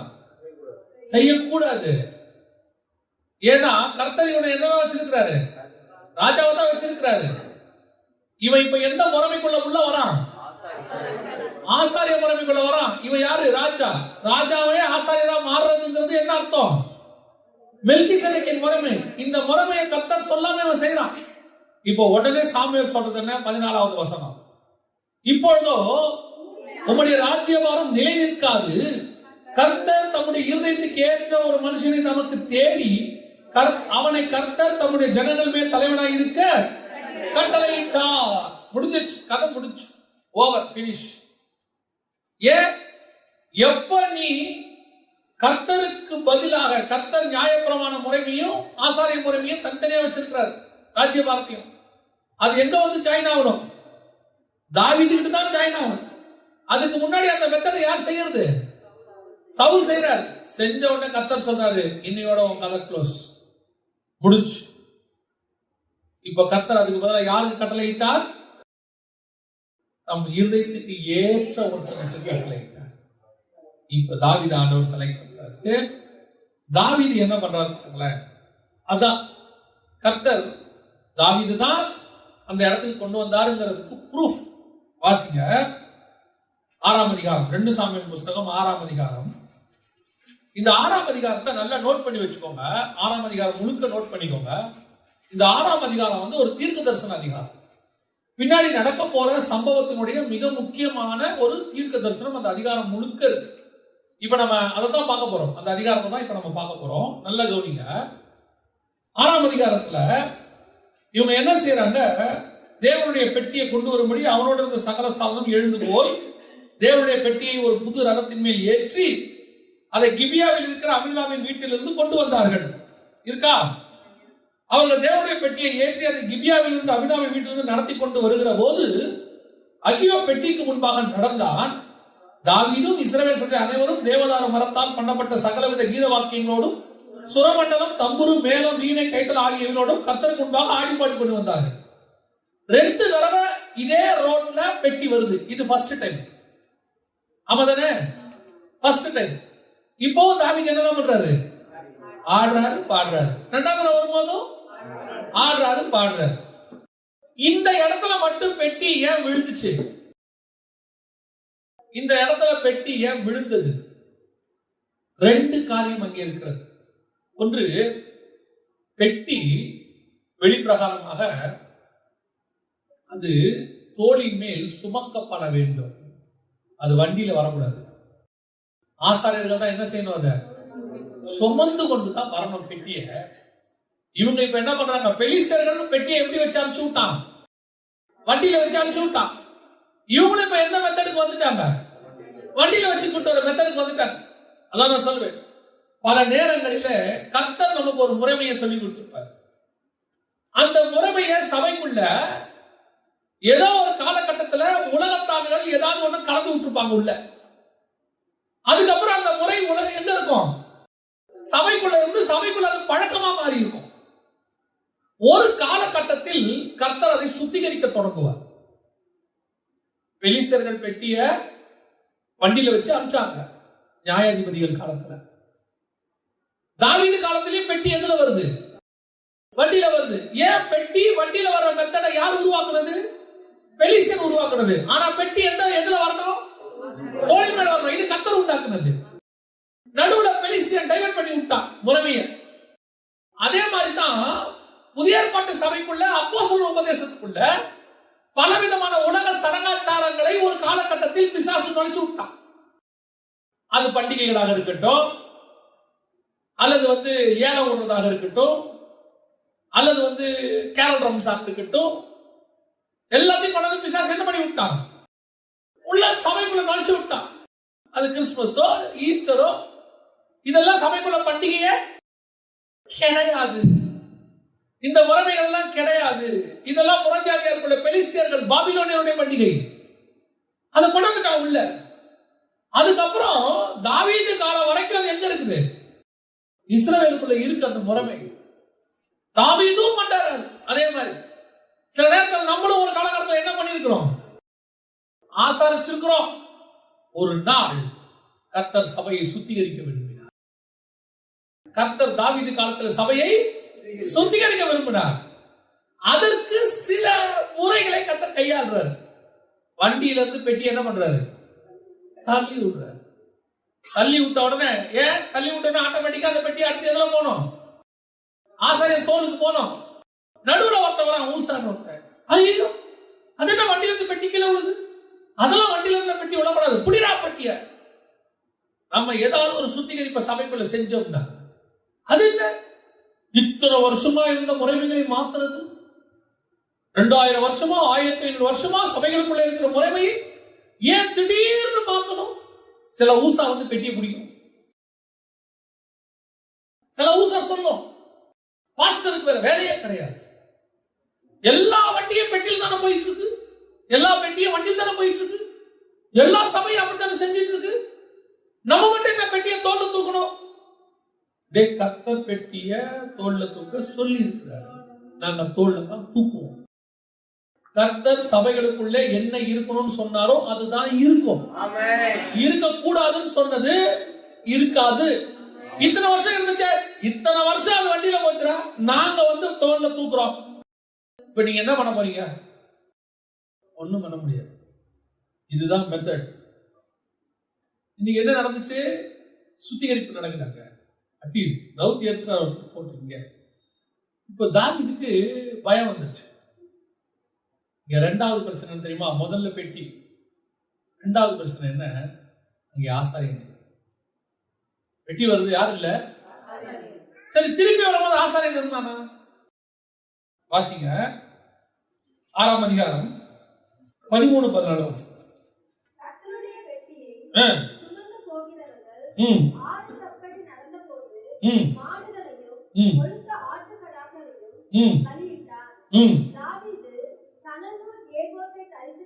எப்படி இதுக்கு முன்னாடி தாவீது ஆடிட்டு வந்தாரு, வெறும் ராஜாவாத்தான் வந்தாரு. நல்லா கவனிங்க, சவுல் மெல்கிசேதேக்கின் முறைமைக்குள்ள வரக்கூடாது. தாவீது வெறும் நியாய முறைமைக்குள்ள நிக்க கூடாது. அவன் ஃபர்ஸ்ட் போகும்போது நியாயப்பிரமாண முறைமைக்குள்ள போறான். சலனூல் வஸ்திரம்லாம் கிடையாது, வெறும் ராஜ வஸ்திரம் அவர் போறார். ஆனா அடுத்து வரும்போது என்ன போட்டிருக்கிறாரு? சணநூல் வஸ்திரம் ஏபோத்தை தரித்து கொண்டு. அங்கேயும் ஆடினா இங்கேயும் ஆடுறான். ஆடுறதுல பிரச்சனை இல்லை, அவன் ரோட்ல ஆடுறான். அது சொன்ன உடனே அது எப்படி நம்மளும் ஆடுறோம், ஜெகன் திட்டுறாரு. அவன் எங்க ஆடினா? ரோட்ல ஆடினா. ஆலயத்துக்குள்ள போகும்போது எப்படி போறான்? ஆசாரியன் கூட போகும்போது பயத்துடனும் நடுக்கத்துடனும் கர்த்தருடைய சமூகத்துக்கு போறான். இங்க எப்படி ஆடுறான்? ரோட்ல ஆடுறான், அது அவனுக்கு சந்தோஷம். நான் தான் நான் சொல்லுவேன், ஆடுறவங்க ரோட்ல ஆடுங்க, உங்க இஷ்டம். நீங்க யாரும் ரோட்ல ஆட மாட்டேங்கிறீங்க, அதான் பிரச்சனையே. நல்லா ஏபோத்து போட்டுங்க, ரோட்ல ஆடுங்க. ஏன்னா நீங்க தாவீதான முன்னுதாரணமா சொல்றீங்க, சரி இருந்துட்டு மாட்டோம். இப்ப தாவீது என்ன செய்யறாரு? அதே ஆட்டம் தான் ஆடுறாரு. முன்னாடி தடவை ஆடுறாரு, முன்னாடி பெட்டி கொண்டு போகும்போது ஆடுறாரு, பின்னாடி ஒரு தடவை பெட்டி வரும்போது, ரெண்டாவது தடவை வரும்போது ஆடுறாரு. ஆனால் முன்னாடி போகும்போது வெறும் ராஜாவாக போனார், இப்பொழுது ராஜாவும் ஆசாரியனுமாய் போகிறார். ராஜாவும் ஆசாரியனுமா போகும்போது இப்போ பெட்டி சுமந்து கொண்டு போகப்படுகிறது, எல்லாம் கரெக்ட் பண்ணப்படுகிறது. நியாய பிரமாணத்திலிருந்து மெல்கிசேதேக்கின் முறைமைக்குள்ள இப்ப தாவீது உள்ளே நுழைகிறார். இதே சம்பவம் ஆபிரகாமுக்கு அப்புறம் 1000 வருஷம் கழிச்சு நடக்குது. கரெக்டா தாவீதுக்கு அப்புறம் 1000 வருஷம் கழிச்சு இதே சம்பவம் நடக்குது. இதே எருசலேம் வீதிக்குள்ள இதே இயேசு கிறிஸ்து உடன்படிக்கை பெட்டியாக பலியாக போகிறவராக, அன்னைக்கு அவர் ஆசாரியம் கூடாரத்துக்கு தாவீது போன மாதிரி இயேசு கிறிஸ்து தேவாலயத்துக்கு போனார். கழுதையின் மேல போறாராம். இதே ரோடு தான், சேம் ரோடு. இப்ப தாவீது என்ன போட்டிருந்தாரு? ஏபோத்து வஸ்திரம். யார் அவரு? ராஜா. பேசிக்கலி அவர் யாரு? ராஜா. ஆனா போட்டிருந்தது ஆசாரிய வஸ்திரம். இப்ப இயேசு கிறிஸ்து உள்ளுக்குள்ள என்னவா இருக்கிறாரு? ராஜாவா இருக்கிறாரு. மேல இப்ப என்னவா இருக்கிறாரு? பிரதான ஆசாரியராய் போய் சேம் சம்பவம், ஒரே சம்பவம். எனக்கு இது தாவீது இயேசு கிறிஸ்துக்கு முன்னடையாளம். இயேசு கிறிஸ்துவனுடைய ராஜ்யபாரம் மெல்கிசேதேக்கின் முறைப்படி ராஜாவும் ஆசாரியருமா எப்படி ஆளுகை செய்ய போறாரோ அதற்கான முன்னடையாளம் தான் யாரு? தாவீது. தாவீது நல்லா கவனிச்சுக்கொள்ளுங்க. தாவீது பிறக்கும் போதே ராஜாவாக பிறந்தார். ஏன்னா அவர் பிறக்கிறதுக்கு முன்னாடி, அவர் ஆரம்பிக்கிறவர் தான். பிறக்கிறதுக்கு முன்னாடி சவுலுக்கு ராஜ்யபாரத்துக்கு 2வது வருஷத்துல நம்ம வாசல்ல ஒரு வசனம், சர்வாங்க தகன பலி செலுத்துற கர்த்தர் சொன்னார்ல, உம்மை விட தன் இருதயத்துக்கு ஏற்ற ஒருத்தனுக்கு கர்த்தர் ராஜாவா இருக்கும்படி கட்டளை இட்டார் அப்படின்னு வாசம் இல்ல. அப்படி இடும்போது தாவீது ஊர்ல இல்ல, நாட்டுல இல்ல, உலகத்திலே இல்ல. ஏன்னா சவுல் ராஜ்யபாரம் பண்ணது 40 வருஷம். இந்த சம்பவம் நடந்தது ராஜ்யபாரம் பண்ண 2வது வருஷம். அப்ப இதுக்கப்புறம் சவுல் எத்தனை வருஷம் ராஜ்யபாரம் பண்ணிருக்கிறாரு? 38 வருஷம் பண்ணிருக்கிறாரு. தாவீது ராஜாவாகும் போது வயசு என்னது? 30. அப்படின்னா இந்த சம்பவம் நடந்து 8 வருஷம் கழிச்சு தான் தாவீதே பிறந்திருக்கிறார். அப்ப தாவீது பிறக்கிறதுக்கு 8 வருஷத்துக்கு முன்னாடியே ஆண்டவர் என்ன சொல்லிட்டாரு? உன்னை விட உத்தமமான ஒருத்தனை ராஜாவாக இருக்கும்படி கர்த்தர் கட்டளை இட்டாரு. அப்பவே தாவீது செலக்டட். தாவீது பிறக்கிறதுக்கு 8 வருஷத்துக்கு முன்னாடியே தாவீது செலக்டட். ஆனா தாவீது பிறந்தது எங்க? ஈசாய் வீட்டுல 8வதா, ஆடு மேய்க்கிற வீட்டுல. இயேசு கிறிஸ்து பிறந்தது எங்க? முன்னணையில கடத்தப்பட்டார். அங்கதான் இருந்தாரு, தச்சன் வீட்டுல பிறந்தார். கரெக்ட் தானே? ஆனா இயேசு பிறந்த உடனே ஒருத்தன் வந்தான், யூதருக்கு ராஜாவை பிறக்கிறவர். எங்கே? தாவீதும் பிறக்கும் போதே ராஜா, இயேசுவும் பிறக்கும் போதே ராஜா. ஆனா தாவீது பிறந்தது ஆடு மேய்க்கிற வீட்டுல, இயேசு பிறந்தது தச்சன் வீட்டுல. புரியுதா? இப்படிதான் இவங்க 2 பேருக்கும் ஒத்துமை இருக்கும், ஃபுல்லா இருக்கும், அப்படியே இருக்கும், கரெக்டா இருக்கும். அதுக்கப்புறம் ஒரு இடத்துல தாவீதுக்கு போய் சாமுவேல் என்ன பண்றாரு? ராஜாவாக அபிஷேகம் பண்றாரு. இது முதல் தாவீது அபிஷேகம் பண்றது. 2வது எப்ரோன்ல வச்சு தாவீதுக்கு என்ன செய்வாங்க? ராஜாவா யூதா ஜனங்க மட்டும் பண்ணுவாங்க. கடைசியா 3வது அதே எருசலேம்ல வச்சு சகல இஸ்ரவேலுக்கும் தாவீதை ராஜாவாக அபிஷேகம் பண்ணார். இது 3வது. 4வது அம்மோன் புத்திரர் அவர்களுக்கு ராஜாவாக, அம்மோன் புத்திரர் தலையில இருந்த ராஜா தலையில இருந்த கிரீடத்தை எடுத்து யார் தலைமையில வச்சாங்க? தாவீது தலைமையில வச்சாங்க. இப்ப தாவீது எத்தனை ஆயிட்டாரு? 4வது தடவை ராஜாவான. இயேசு கரெக்டா 4 தடவை ராஜாவா இருக்காரு. பார்த்திருக்கீங்களா? பிறக்கும் போது ஃபர்ஸ்ட் அவர் என்ன சொன்னாங்க? யூதருக்கு ராஜாவை பிறந்திருக்கிறவர் எங்கே? 2வது கழுதல் மேல உட்கார வச்சு என்ன பண்ணாங்க? ராஜாவாக கூட்டிட்டு வந்தாங்க அவரை. இது ஒரு கூட்ட ஜனங்க மட்டும் அவர் ராஜாவை ஏற்றுக்கொண்டது. அதான் யூதா ஜனங்க மட்டும் தாவீது ராஜாவாக ஏற்றுக்கொண்டது. அம்மோன் புத்திரருடைய கிரீடத்தை தூக்கி யார் மேல வச்சாங்க? தாவீது மேல. அந்த ஒரு கிரீடத்துக்கு மட்டும்தான் வெயிட் சொல்லியிருப்பார் ஆண்டவர். பாத்திருக்கீங்களா? 1 சேக்கல் நிறையும் முத்துக்களும் ரத்தினங்களும் அதில் மேல் பதிக்கப்பட்டிருந்தது. 1 சேக்கல்னா எவ்வளவு தெரியுமா? இதெல்லாம் சேர்த்தா, எல்லாம் சேர்த்து முத்து ரத்தம் எல்லாம் சேர்த்து அது எவ்வளவு இருந்திருக்கும்னு கேட்டீங்கன்னா 45 கிலோ இருந்திருக்கும். 45 கிலோ கிரீடத்தை தலையில வச்சா என்ன ஆகும்? 45 கிலோனா 3 சிலிண்டர். ஒரு சிலிண்டர் 16 கிலோ. ஆமா தானே? பார்த்துருக்கீங்களா? 16 போட்டிருக்கோம். 3 சிலிண்டர் தலை மேல வச்சா அப்படி இருக்கும் கிரீடமா? எப்படி இருக்கும் அந்த கிரீடை பத்தி? இப்ப தாவீதுக்கு தலை எப்படி இருக்கும்? இது புறஜாதியாருடைய கிரீடம். தாவீதின் தலைக்கு எப்படி இருக்கு? வலி. வைக்க முடியாது தலையில. ஒரு தடவை தான் வைக்கலாம். வச்சாலே தாவீது தலை என்னவாயிடும்? எடுங்கப்பா முடியாதுப்பா, இவ்வளவு வெயிட் தலைக்கு வைக்க முடியாது. அந்த கிரீடம் தான் புறஜாதியார் இயேசுக்கு முள் கிரீடம் வச்சது. வச்சுட்டு இயேசுவை பார்த்து என்ன சொன்னாங்க? யூதருக்கு ராஜா. இது 3வது.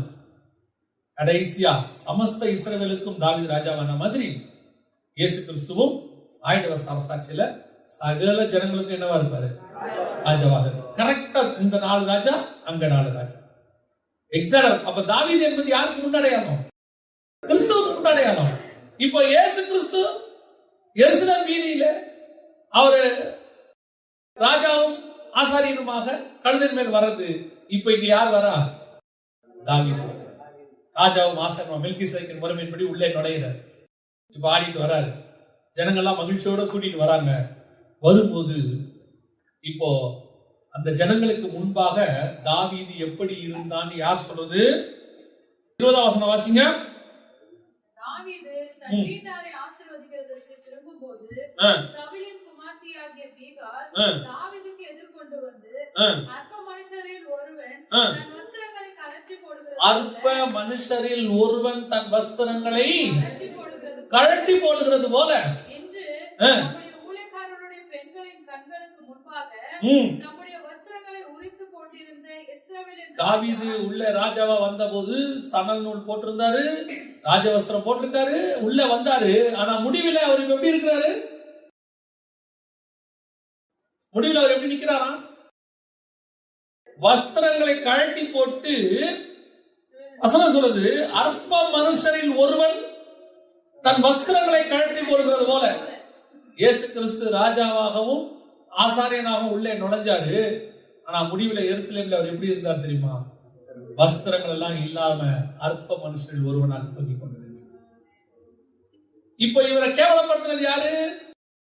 மீகாள், இஸ்ரவேலுடைய ராஜாவுடைய குமாரத்தி. புரியுதா? இஸ்ரவேல் பென்யமீன் கோத்திரத்தினுடைய ராஜாவுடைய குமாரத்தி. இப்ப இயேசு சிலுவையில தொங்கும்போது அவரை கேவலப்படுத்தினது யாரு? இஸ்ரவேல் ஜனங்களும் யூதர்களும் அவரை கேவலப்படுத்தினார்கள்.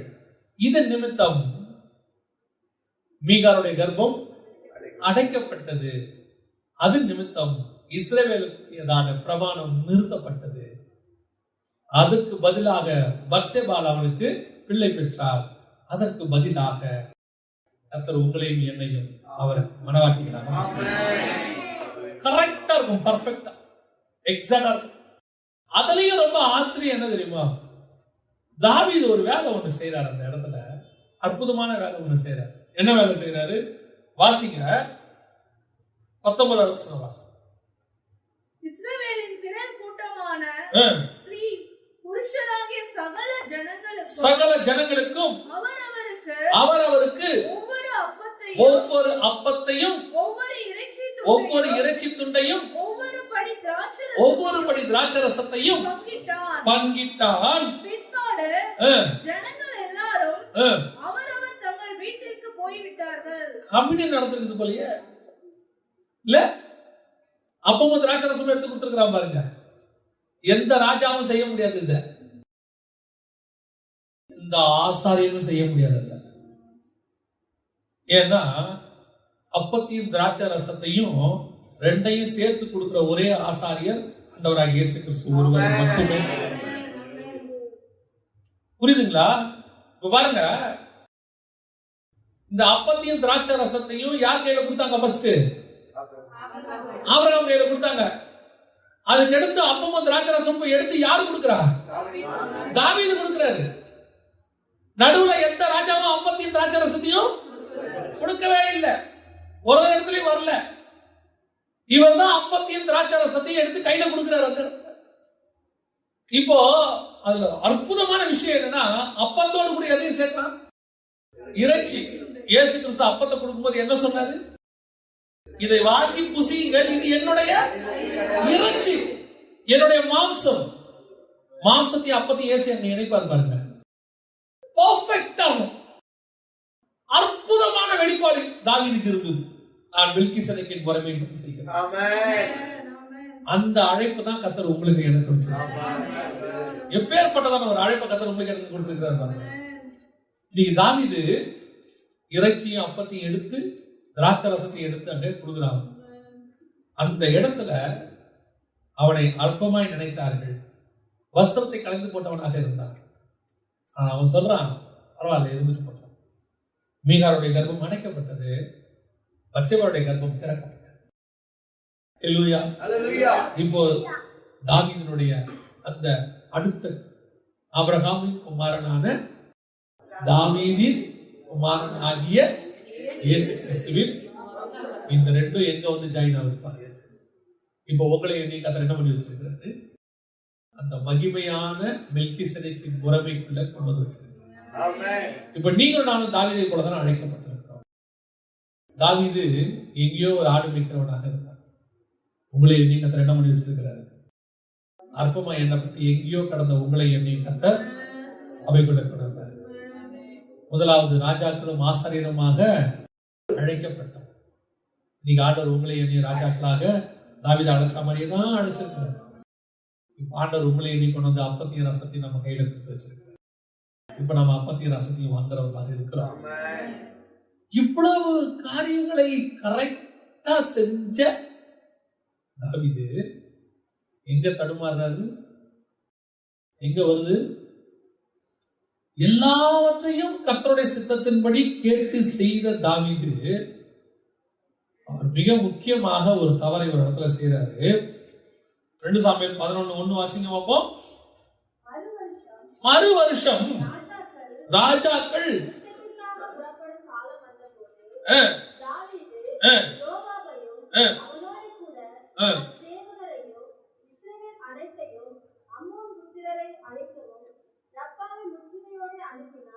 ஓடவும் அனுப்பினான்.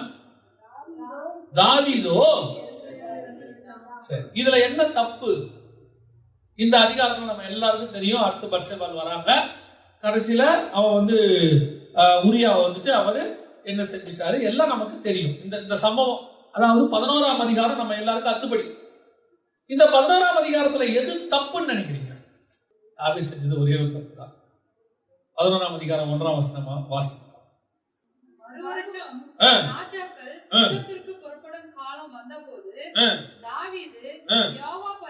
சரி, தாவீது யோவாபையும் அவனோடு சேவகரையும் இஸ்ரவேல் அனைத்தையும் அம்மோன் புத்திரரை அழிக்கவும் ராப்பாவை முற்றுகை போடவும் ஏன் அனுப்புனா? அது என்ன காலம்? ராஜாக்கள் யுத்தத்திற்கு புறப்படும். இங்கதான் மிஸ்டேக் நடக்குது பாருங்க. தாவீது போகாதது தப்பு இல்ல, இவங்களை அனுப்புனது தான் தப்பு. என்னங்க சொல்றீங்க? அதான் எல்லாரும் போற காலமாச்சே, ஏன் தாவீது ஏன் தாவீதுக்கு எல்லாரும் மாதிரி தானே அனுப்பி இருக்கிறாரு? எல்லாரும் யுத்தத்துக்கு போறதுனால தாவீது போக கூடாது. இதுக்கு முன்னாடி இருக்கிற அத்தனையும் படிச்சு பாருங்க. தாவீது யுத்தத்துக்கு போகணும் என்றால் கர்த்தரிடத்துல போய் விசாரிப்பான். கர்த்தர் போ சொன்னா தான் போவான், போ வேணான்னா போக மாட்டான். ஏன் தெரியுமா? தாவீதுடைய யுத்தம் கர்த்தருடைய யுத்தம். தாவீது பண்ற ஒவ்வொன்றுத்துக்கு பின்னாடி என்ன இருக்குது? பரலோகத்தினுடைய திட்டம் இருக்கு. தாவீது பிறக்கிறதுல இருந்து, தாவீது ராஜாவாகிறதுல இருந்து, தாவீது பெட்டிக்கு முன்னாடி ஆடுறதுல இருந்து, தாவீது வஸ்திரம் உடிச்சு போறதுல இருந்து, மீகால் கர்ப்பம் அடைக்கப்படுவது வரைக்கும் கர்த்தருடைய திட்டம் அப்படியே நடக்குது. ஏன்னா அவன் வரப்போற இயேசு கிறிஸ்துவுக்கு அடையாளம். அப்படியே பர்ஃபெக்ட்டா கர்த்தர் சொல்ல சொல்ல நடக்குது. இது ஒவ்வொன்றுத்துக்கு பின்னாடி காட்ஸ் பிளான் நடக்குது. இப்போ தாவீது தம் மேல இருக்கிற அந்த ஆவிக்குரிய திட்டத்தை கரெக்டா நடத்திக்கிட்டே வர்றாரு. அவர் மத்த எதை பத்தி கவலைப்பட மாட்டார். இப்ப நல்லா பாருங்க, கோலியாத்திட்ட சண்டை போடணும். எப்படி போடணும்? நியாயமா எல்லாரும் ஒரு போர் சேவகன்ட்ட போய் சண்டை போடுறதா எப்படி போடணும்? ஆயுதோட போகணும். தாவீது எப்படி போனோம்? கூழாங்கலோட போறான். ஏன் கூழாங்கலோட போறான்? இந்த மெத்தட் எது இல்லப்பா. உலகத்துக்கே ஒரு மெத்தட், தாவீதுக்கு வேற மெத்தட். ஏன் ஹெவன் கூழாங்கல் நிர்ணயம் பண்ணி வச்சிருக்கு. ஏன் கூழாங்கல்? கூழாங்கல்லுக்கு பின்னாடி இருக்கு 5 கூழாங்கல் தாவீது எடுக்கணும். 5 கூழாங்கல் பின்னாடி 5 ஊழியம் இருக்கு. அதுல ஒரு கல்லு போய் நெத்தியில அடிக்கும். அங்க இருக்கிற கோலியாத்து பிசாசுக்கு ஈக்குவல். இயேசு கையால் பெயர்க்கப்படாத கல், அது ஓடி வந்து பிசாசின் தலையை நசுக்கும். அதுல ஆரம்பிக்கிறது தாவீதுடைய வேலை ஃபர்ஸ்ட். இந்த ஒவ்வொன்றுத்துக்கு பின்னாடி கர்த்தர் எங்க இருக்கிறாரு? தாவீதோட திட்டம் இருக்கு. கல்லு எங்க இருக்கு? ஆற்றங்கரை ஓரத்துல இருக்குது. இயேசு கிறிஸ்து எங்க இருந்து கரையேறினாரு? பரிசுத்த ஆவியுடைய நிரப்புல இருந்து வந்து அவர் அடிக்கணும், பிசாசு தலையை நசுக்கணும். ஒவ்வொன்றுத்துக்கு பின்னாடி கர்த்தருடைய திட்டம் இருக்கு. தாவீது கரெக்டா செய்வார். தாவீது கரெக்டா செய்வார். அவர் நடக்கிறது இருந்து, போறதுல இருந்து, வரதுல இருந்து. இப்ப தாவீது என்ன ஆயிட்டாரு? ராஜாவாயிட்டாரு. தாவீது எப்பேற்பட்ட ராஜாவாயிட்டாரு?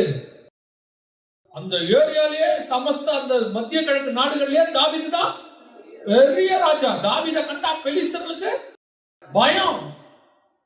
தாவீது பாக்குறாரு, எல்லாரும் போறாங்களா? நம்ம போவாட்டி குறைச்சலா இருக்கும். எல்லாரும் போகும்போது நம்ம போவாட்டி என்ன சொல்லுவாங்க? தாவீது பயந்துட்டாரு. எல்லா ராஜாக்களும் சண்டை போடும்போது எங்கேயா உங்களால காணோம்?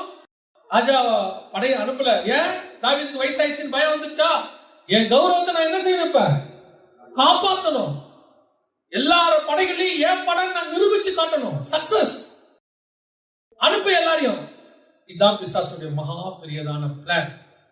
எப்படி மெல்கிசேதேக்கின் முறைமையில கர்த்தர் திட்டத்தை ஆபிரகாமுக்கு வந்துகிட்டே வரும்போது பார்வோன் வழியா யார கொண்டான்? ஆகாரம் கொண்டு உள்ள நுழைச்சானோ, கரெக்டா தாவீதோடைய பிளான் வந்துகிட்டே இருக்கு. கரெக்டா நல்லா கவனிச்சு பாருங்களேன். அந்த 2 சாமுவேல் 6ஆம் அதிகாரத்துல அவர் வந்து வேலையை முடிக்கிறாரா? 7ஆம் அதிகாரத்துல தேவாலயம் கட்டுற பிளான் வந்துடும். புரியுதுங்களா?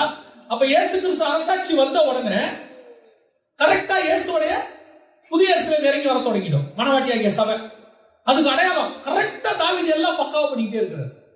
Very point. காட்ஸ் பிளான் போயிட்டே இருக்கு. இப்ப பிசாசு பார்த்தான், தாவீதை எங்கேயுமே அடிக்க முடியல. என்ன செய்யலாம்? இப்ப தாவீது நல்ல ஆசீர்வாதமா இருக்கும்போது தாவீது வந்து சொல்றான், எல்லாருடைய நம்ம படையும் உலகத்தின் முறைமையோடு கூட ஒத்து போகுதல் என்று சொன்ன, நீங்க செய்யறது பாவமா இருக்காது, ஆனா கர்த்தருடைய சித்தமா இருக்காது. நீங்க செஞ்சது பாவம் கிடையாது. எல்லாரும் ராஜாக்கள் அனுப்பும்போது இவனும் அனுப்புறது பாவம் கிடையாது. எல்லாரும் மாதிரி நானும் செஞ்சேன். எல்லாரும் அடிமை பெண்ண தனக்கு மனைவியை வச்சுக்கிற மாதிரி தான் நானும் அடிமை பெண்ண மனைவியை வச்சுக்கிட்டேன். எல்லாரும் வச்சுக்கலாம், ஆபிரகாம் வைக்க கூடாது. எல்லாரும் அனுப்பலாம், தாவீது அனுப்பக்கூடாது. எல்லாரும் செய்யலாம், நீங்களும் நானும் செய்யக்கூடாது. ஒவ்வொரு காரியத்தை செய்யும் போது கர்த்தரை கேட்டுத்தான் செய்யணும். ஏன் எல்லாருக்கும் ஒரு முறை, நம்ம மட்டும் டிஃபரெண்டா? ஆமா, நீ மட்டும் டிஃபரெண்ட். எல்லாரும் சொல்லுவாங்க யுத்தத்துக்கு அனுப்புவா, தாவீது அனுப்பக்கூடாது. அனுப்பாட்டி கேவலம். அவங்கிட்ட கேவலப்பட்டா என்ன, அவங்கிட்ட புகழப்பட்டா எனக்கு என்ன? அவன் என்ன கேவலமா பேசினா என்ன, அவன் என்ன புகழ்ந்தா எனக்கு என்ன? கர்த்தர் எனக்கு சொல்லல, நான் செய்ய மாட்டேன். அவ்வளவு. மெல்கிசேதேக்கின் முறைமையின் அப்பத்தை கையில வச்சிருக்கிறேன்னா மனுஷ சித்தத்தை செய்ய முடியாது, தேவ சித்தத்தை செய்யணும். இப்போ அனுப்பினாரு பாருங்க. இவர் அனுப்பினதனுடைய விளைவு, இவரு எங்க இருந்துட்டாரு? எருசலேம்ல இருந்துட்டாரு. பத்சேபாள் வந்தாங்க, உரியா வந்தாரு, பிரச்சனை நடந்துச்சு, எல்லாம் முடிஞ்சு போச்சு. இதனுடைய விளைவு தாவீதின் ராஜ்யபாரம் போய்விட்டு, எருசலேம் கையை விட்டு போயிடுச்சு, ஆசாரித்துவம் கையை விட்டு போயிடுச்சு, அத்தனையும் போச்சு. ஒரு ஆகார் அத்தனையும் போச்சு, ஒரு பத்சேபாள் அத்தனையும் போச்சு, எல்லாம் முடிஞ்சு, அவ்வளவுதான். அதுக்கப்புறம் தாவீது அப்சலோமால, அந்தோனியாவால அவன் பட்ட அவஸ்தைகள் எல்லாம் நமக்கு தெரியும். அதுக்கப்புறம் தாவீதின் வாழ்க்கையில ஒரே ஒரு மேன்மைனா என்னன்னா, அவன் சாலமோனை அபிஷேகம் பண்ணான், அவ்வளவுதான். அதுக்கப்புறம் தாவீது வாழ்க்கையில என்ன கிடையாது. திருப்பி ராஜ்யபாரம் வந்துச்சு, அவர் ஜெயிச்சிட்டாரு, எல்லாம் வந்துச்சு, அதெல்லாம் வேற. ஆனா இந்த தேவனுடைய திட்டம் அங்கேயோடு முடிஞ்சிருச்சு. நியாயமா என்ன நடந்திருக்கணும்? இது முடிஞ்சிருந்து இத்தோட அப்படியே சாலமோன் கையில் அவர் என்ன பண்ணிருக்கணும்? ஒப்படைச்சிருக்கணும். சாலமோன் வர வரைக்கும் இந்த ராஜ்யபாரம் நிலை நின்று இருக்கும், ஒரு பிரச்சனை இல்லாம இருந்திருக்கும். இப்ப இயேசு கிறிஸ்து 1000 வருஷ அரசாட்சியில வந்து தேவாலயம் கட்டி புதிய வர வரைக்கும் அவர் என்ன பண்ண போறாரு? அரசாட்சி பண்ண போறாரு. அந்த 1000 வருஷ அரசாட்சியில ராஜ்யபாரம் இயேசு விட்டு போகுமா போவாதா? இயேசு 1000 வருஷம் அரசாட்சி பண்ண போறாரு, ராஜ்யபாரம் போகுமா போவாதா? போகாது.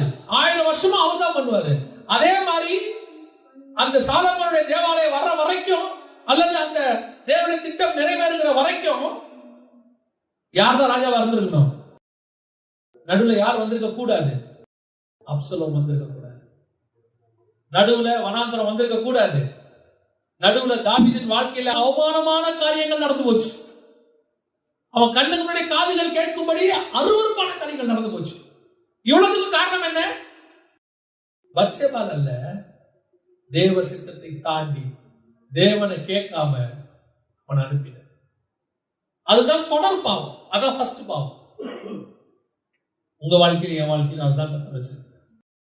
நீங்களும் அப்பமும் ரசமும் வாங்குறவங்க எல்லாரும் செய்யற மாதிரி நீங்களும் செய்ய முடியாது. எல்லாருக்கும் மெத்தட், அது அவங்க மெத்தட். எல்லாரும் செய்யறாங்க, அது அவங்க செய்வாங்க. இப்ப நம்ம என்ன செய்யணும்? கர்த்தர் என்ன சொல்றாரோ அதன்படி செய்யணும். அந்தந்த நேரத்துக்கு ஆண்டவர் உனக்கு ஒண்ணு சொல்லுவார், நீ அதுதான் செய்யணும். நீ பத்சேபாள் கிட்ட போயிட்ட, கர்த்தர் தூரம் ஆயிடுவார். நீ பத்சேபாளோட தூரமானினா கர்த்தர் கிட்ட போயிட்ட. நமக்கு தெரியணும், என் கையில கர்த்தர் மிகப்பெரியதான அழைப்பை கொடுத்திருக்கிறார், மிகப்பெரிய பொறுப்பை கொடுத்திருக்கிறார்.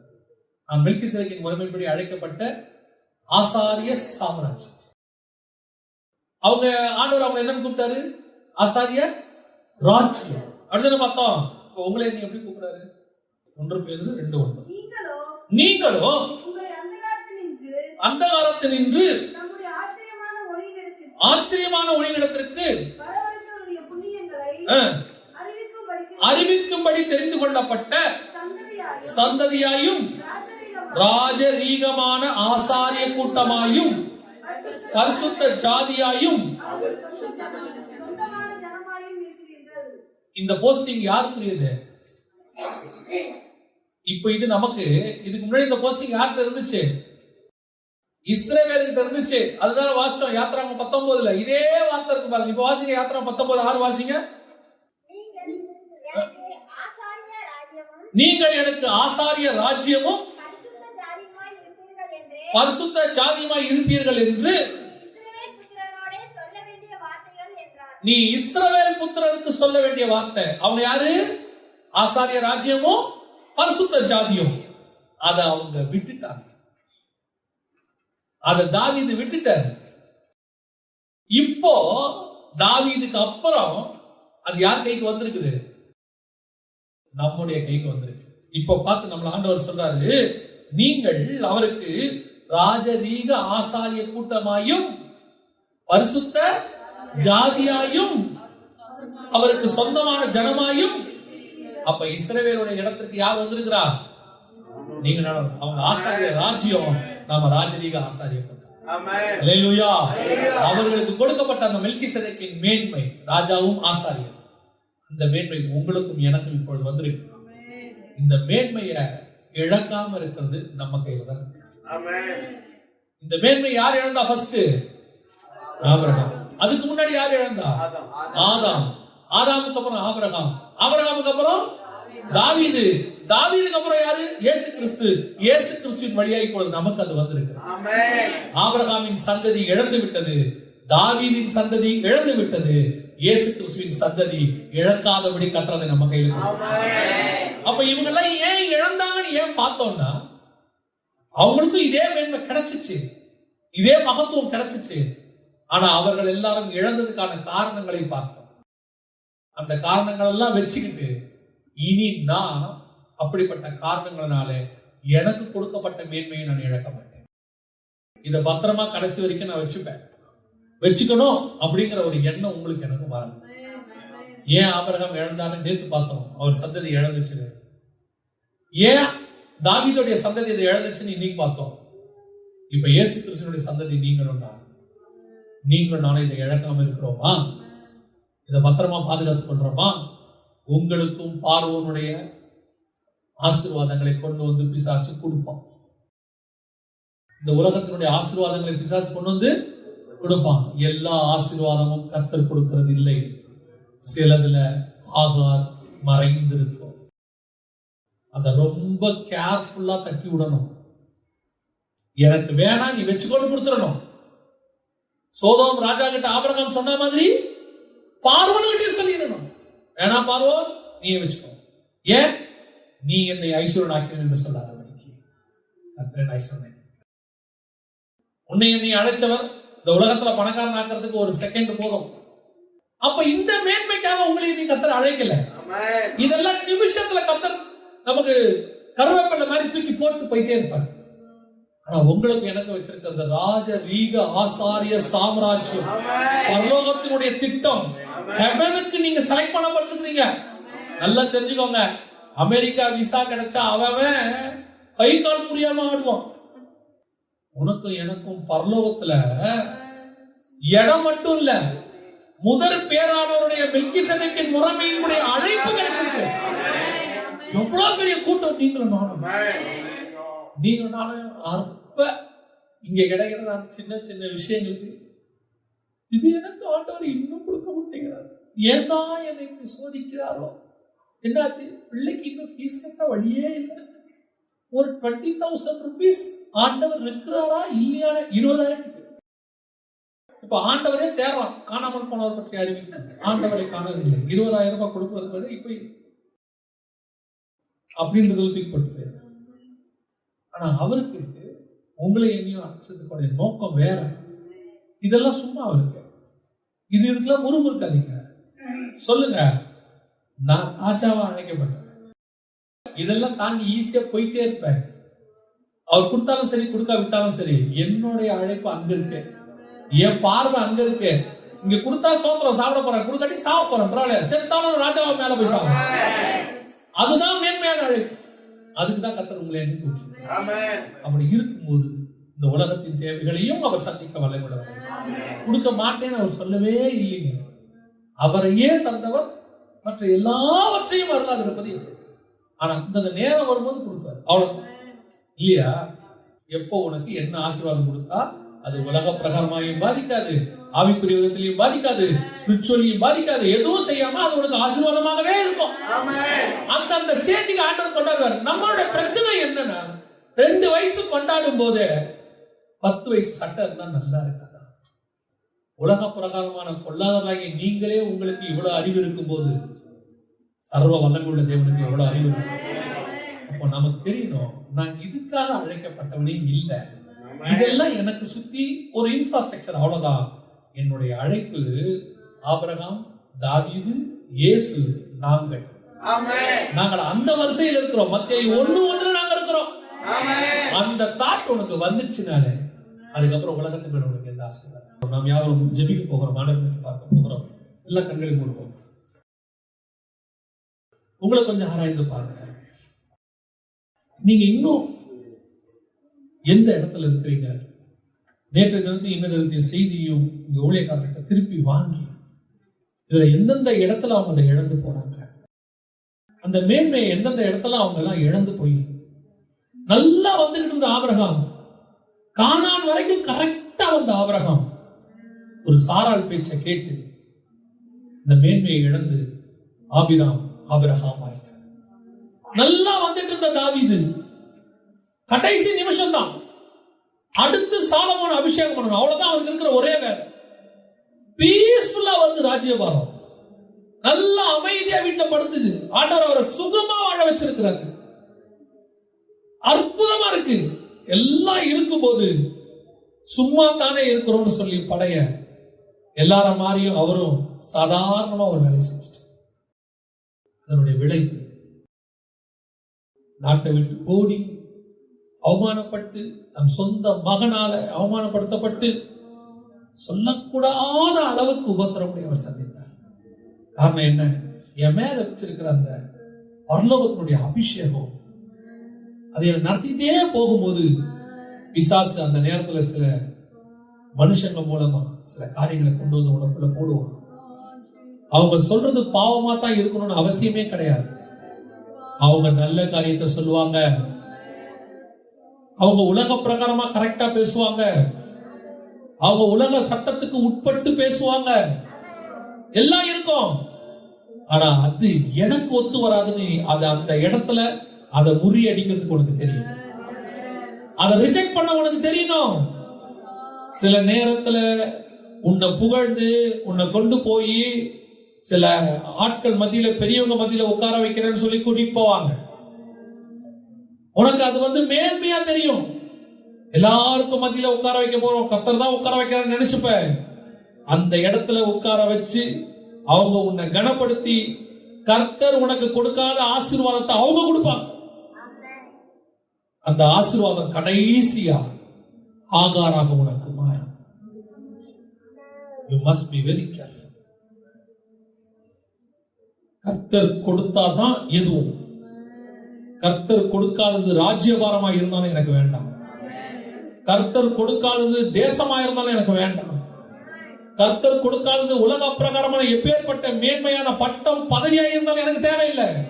தைரியமா சொல்லுங்க, கர்த்தர் கொடுக்கிறது மட்டும்தான் எனக்கு வேணும்.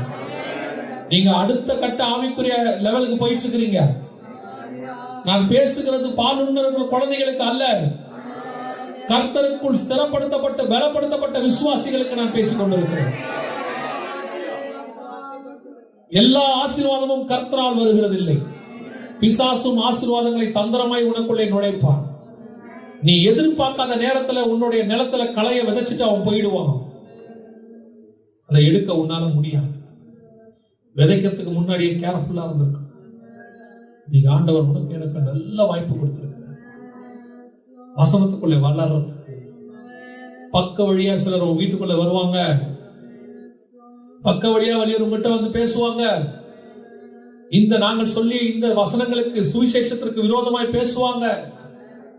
உலக பிரகாரமா உன்னை அப்படி ஆக்குவேன் இப்படி ஆக்குவேன்னு சொல்லுவாங்க. நிமிஷத்துல உன்னை கோடீஸ்வரன் ஆக்குறேன்னு சொல்லுவாங்க. ரொம்ப கேர்ஃபுல்லா இருந்துக்கோ. இதெல்லாம் உனக்கு வைக்கப்படுகிற ஆகார். இதெல்லாம் உனக்கு முன்பாக இருக்கிறதான பர்சேபால். கண்களின் இச்சையும் ஜீவனத்தின் பெருமையும் மாம்சத்தின் இச்சையும் உன்னை விழப்பண்ணும். எனக்கு ஒன்று நியமிக்கப்பட்டிருக்கிறது, அதை நான் வாஞ்சியாய் தொடர்கிறேன்னு மேலானவைகளை நீ பார்த்தா மட்டும்தான் பிழைச்சு.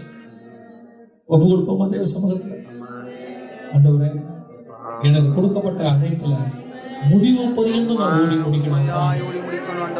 ஆண்டவரே, எனக்கு எது இருக்கோ இல்லையோ ஆண்டவரே, நான் மகா மேன்மையான அழைப்புக்கு பாத்திரவான் பண்புள்ளவனாக அழைக்கப்பட்டேன். அதை முடிவு பரியந்தம் நடத்தி முடிக்க எனக்கு கிருபை பாராட்டுங்கப்பா. ஒப்பு கொடுப்பீங்களா? Thank you for this spirit. எங்கள் சர்வ வல்லமை உள்ள தகப்பனே, அருமையான நாளுக்காக உமக்கு நன்றி. தேவனாகிய கர்த்தர் கொடுத்த சந்தர்ப்பத்திற்காக ஸ்தோத்திரம். நாங்கள் ஓடுகிற ஓட்டத்துல பக்க வழியாய் ஒரு சிலர் நுழையாதபடி, களைகளை விதைக்காதபடி, நாங்கள் தேவ சித்தத்தை மீறி செய்யாதபடி, எப்பொழுதும் பிதாவின் சித்தத்தையே செய்ய எங்களுக்கு இருக்கிறோம். எப்பவும் பிதாவின் சித்தத்தை மட்டும் செய்கிறோம். எந்த சூழ்நிலையை எந்த நிலைமையில நாங்கள் இதை செய்யாதபடி கர்த்தர் எங்களை பாதுகாத்துக் கொள்வீங்க. மகிமையுள்ள கரத்தில் எங்களை தாழ்த்துகிறோம். வழி நடத்துங்கப்பா. நீர் மாத்திரம் மகிமைப்படுங்க. ஆண்டவரே, இந்த வசனம் எங்களுக்குள்ளே 100% கிரியை செய்யும். இந்த வசனம் 100% எங்களுக்குள்ளே கிரியை செய்யும். நாங்களும் எந்த சூழ்நிலையில எங்களுக்கு கொடுக்கப்பட்ட அழைப்பை இழந்து விடாத மகா மேன்மையை முடிவு பரியந்தம் நடத்த எங்களுக்கு இயேசுவின் நாமத்தில் பிதாவே.